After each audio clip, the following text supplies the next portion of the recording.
Every passing year can be summarized with a single word that summarizes its events. For example, the year of the famine, the year of the coronavirus, or the year 2024 that we just said goodbye to. But this time, the name is different and shocking. The year of brain rot. A new term coined by Oxford University to describe our collective state of mind over the past year. Perhaps one day you'll tell your grandchildren, "We had a year where our minds started to rot." What's truly terrifying is not the term itself, but the feeling it conveys. Have you ever had a brain fog? Have you found it hard to concentrate? Do you lose your patience easily? Have you grabbed your phone aimlessly, flipping through screens looking for nothing? If your answers are yes, my friend, you may be in the early stages of brain rot. In this episode, we explore this strange term, its causes. How do you know if you have it? And can we reset this amazing brain we carry on our shoulders?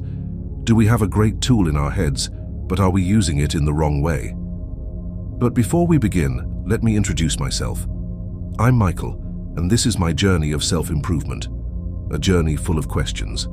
And every question I have, I want it to reach you too. Maybe I can light a bulb or two inside of you.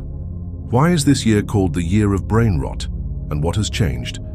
The internet isn't new, nor are smartphones, nor is social media. Let's go back a little further. Social media platforms technically started in 1997, but didn't really take off until Facebook was launched in 2004. Twitter followed in 2006, Instagram in 2010, Snapchat in 2011, and TikTok in 2017. That's when the game changed. TikTok wasn't just another app. It was a turning point. All the other platforms started imitating it, not to improve the quality of content, but to make you stay longer without even realizing it. The surprising thing about TikTok's algorithm, as studies have shown, is that it doesn't serve you your favorite content directly or consistently. For example, if you like dog clips, it won't show them to you consecutively, but rather spread them out among other types of clips to keep you on the edge of your seat. The algorithm is designed based on your behavior, not your body, but your interactions and scrolling habits. It's like customizing a digital suit that fits you perfectly. Now we come to the most important question. When do we say our use of devices has become an issue? When your day starts with your phone instead of your plans? When you neglect your mental and physical health? That's when it starts. We're no longer just using our phones.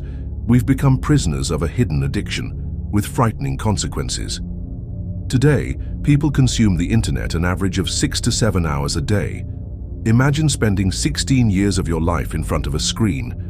Of course, not all use is harmful. There are those who use it productively, but the majority, not. And now we're faced with a new kind of content. Brain rot content. What is it? It's short, fast-paced content, full of glowing colors and stacked sounds, designed to keep you hooked for as long as possible. Not all short clips are guilty, but this particular genre is the issue.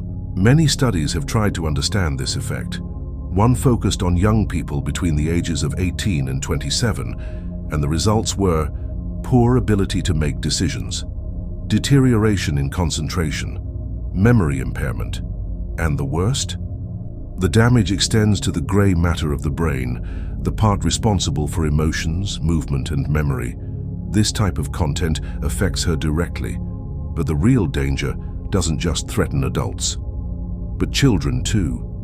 Many of these studies were based on teachers' observation that their students were finding it difficult to concentrate. Research shows that just 1 hour a day of this type of viewing can affect a child's communication and problem-solving skills.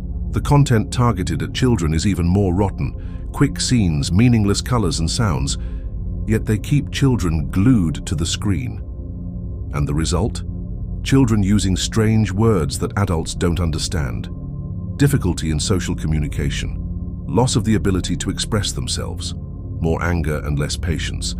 But children don't just imitate the content, they imitate us. So if we want change, it must start with us.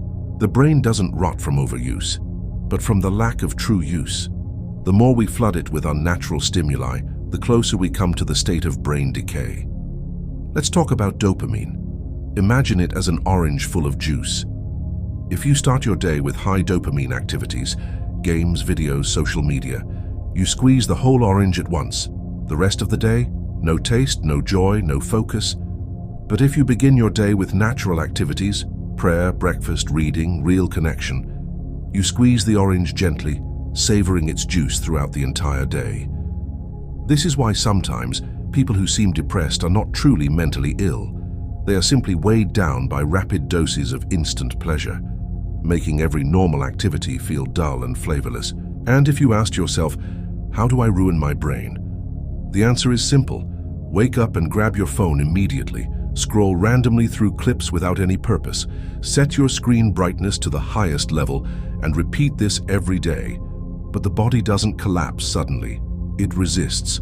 That's why it takes about 30 days of this routine to push you into a state of chronic anxiety, distraction, and loss of joy. And here, a new term emerges: popcorn brain.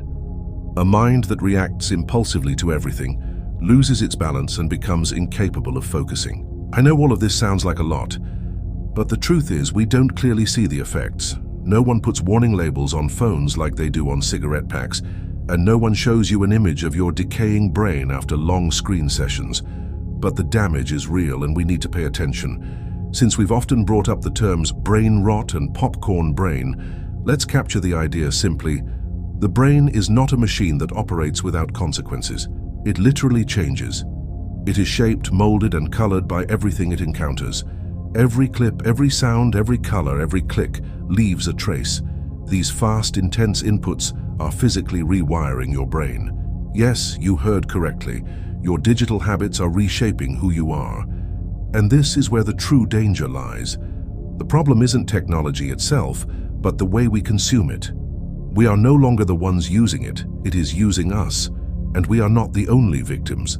Our children are as well. Imagine leaving a child during the most delicate stages of brain development alone before meaningless, rapid, and noisy content. His mind adapts to that pattern, and when you try to engage with him or demand his focus, he feels as if you've torn him away from a vivid world into a dull, incomprehensible void. So, are we exaggerating when we say the brain is rotting? Not from neglect, but from misuse. We are in need of a true reset, not just a temporary detox from our devices, only to return to the same patterns. No, we need a genuine transformation in our habits, in our consumption, and in our understanding of what's unfolding around us. We must rebuild a healthy relationship with our devices, where they serve our purposes, not the other way around. Let us create real memories, real connections, and real moments, not remain trapped in an endless chase after notifications. So let me be clear, protect your mind, protect your children. Brain decay is not the end, it is an alarm bell. And perhaps it is the start of something new. I am Michael, and this was my journey. A journey born from a simple question sparked by fear and wonder, a question that awakened in me a deep longing for change. I truly hope that my light has kindled a spark within you.